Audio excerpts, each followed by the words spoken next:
Kebenaran firman Tuhan pada Selasa 13 Desember 2022 berjudul Terus Connect dengan Tuhan. Saudaraku, orang yang karakternya rusak tidak mungkin bisa menikmati damai sejahtera Allah. Jadi, memang perlu proses pembenahan. Semakin seseorang karakternya baik, karakter yang baik dalam standar Allah, maka metabolisme kehidupan rohaninya akan semakin baik, semakin sehat. Dia bisa berkata, "Siapa gerangan ada padaku di surga selain Engkau? Selain Engkau, tidak ada yang kuingini di bumi. Sekalipun dagingku dan hatiku habis lenyap, gunung batuku dan bagianku tetaplah Allah selama-lamanya."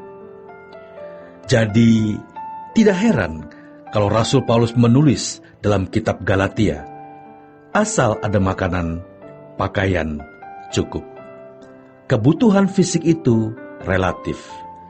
Kita bisa makan dengan tempe dan sambal terasi, atau makan steak wagyu, atau nasi dengan terasi saja, atau dedaunan tanpa nasi bisa hidup.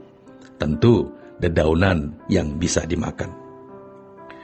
Tubuh kita memiliki fleksibilitas yang luar biasa. Bahkan kalau kita memiliki tubuh yang sakit karena pola hidup yang salah, ketika kita mulai mengubah dengan pola hidup yang baru, maka tubuh bisa menyembuhkan diri sendiri. Kalau metabolisme hidup rohani kita baik, maka kita makin mengerti bahwa yang kita butuhkan dalam hidup ini yaitu Tuhan. Bagaimana kita bisa memiliki metabolisme kehidupan rohani yang benar? Tuhan telah menyediakan sarananya. Tetapi kita yang harus memilih. Analoginya, kalau orang sakit, ia dirawat dokter, diawasi suster, disediakan obat, dan tindakan-tindakan medis.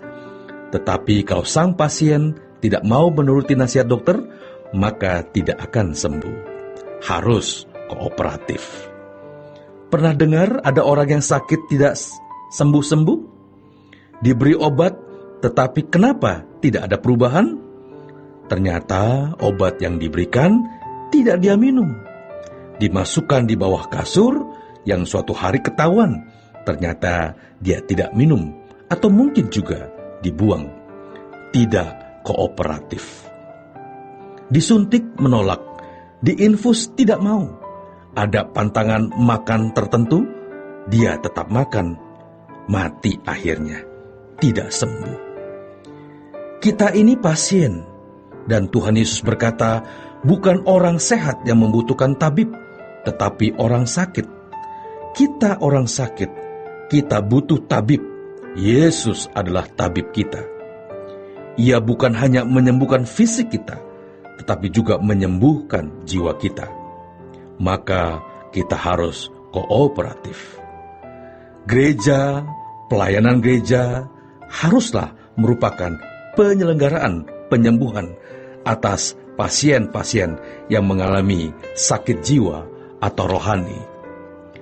Gereja itu rumah sakit, bukan showroom. Yang datang ke gereja orang-orang sakit yang harus dipulihkan atau diperbaiki. Tuhanlah dokternya. Pengkhotbah dan para aktivis di gereja ibarat susternya. Suster memberi obat, melakukan tindakan-tindakan medis atas supervisi, kontrol, atau arahan dari dokter. Tidak boleh sok tahu. Walaupun dia mungkin tahu dari pengalaman sebelumnya, tetapi dia tidak boleh mengambil keputusannya sendiri. Harus tanya kepada dokter. Tuhanlah dokternya. Bagaimana jiwa seseorang sembuh, yang akhirnya menjadi keindahan di mata Allah? Bukan hanya tergantung dokter dan suster, tetapi individu kita masing-masing. Kita harus sadar bahwa kita sakit. Jangan seperti orang-orang Yahudi, khususnya ahli-ahli Taurat dan orang-orang Farisi, yang merasa dirinya sehat, lalu tidak menghargai Tuhan. Maka Tuhan mengatakan, bukan orang sehat yang membutuhkan tabib atau dokter, tetapi orang sakit. Jadi, kita harus menyadari kita ini sakit. Metabolisme kehidupan rohani kita belum baik atau tidak baik. Banyak orang sadar bahwa dirinya masih duniawi, masih punya keinginan-keinginan daging, lalu merasa dengan kesadaran itu sudah cukup. Kemudian seakan-akan Tuhan tidak terganggu dengan keadaan kita, karena kita sadar sebagai orang berdosa. Pengakuan ini seakan-akan sudah menjadi pembenaran, dan kita hidup wajar seperti manusia lain, seakan-akan Tuhan mengizinkan. Yang kita harus sungguh-sungguh menyadari, kita ini sakit, supaya kita dirawat. Bagi para pengkhotbah sebagai suster, kita harus mengerti benar bagaimana mempraktikkan ini. Kita harus memiliki koneksi yang tiada henti dengan sang dokter. Apa yang harus kita sampaikan kepada jemaat? Lalu bagaimana mengurai hal-hal tersebut? Kita harus menangkap frekuensi Tuhan. Kita harus selalu ada dalam koneksi dengan Tuhan setiap saat. Maka kita tidak boleh melakukan hal-hal yang membuat koneksi kita putus. Kita harus menemukan frekuensi, sehingga kita selalu mendengar suara Tuhan. Jangan menunggu mau khotbah baru berdoa. Tuhan, bicaralah kepada umat-Mu. Setiap saat harus ada koneksi tersebut. Maka jangan sampai koneksi itu rusak. Hal ini terkait dengan nanti bagaimana menyembuhkan kehidupan rohani yang sakit. Jangan punya kesenangan yang Allah tidak senang. Kalau kita mau dipakai Tuhan luar biasa, maka kita harus berani menyangkal diri, menanggalkan semua keinginan yang Tuhan tidak kehendaki. Koneksi kita jangan sampai putus. Kita harus makin dewasa rohani.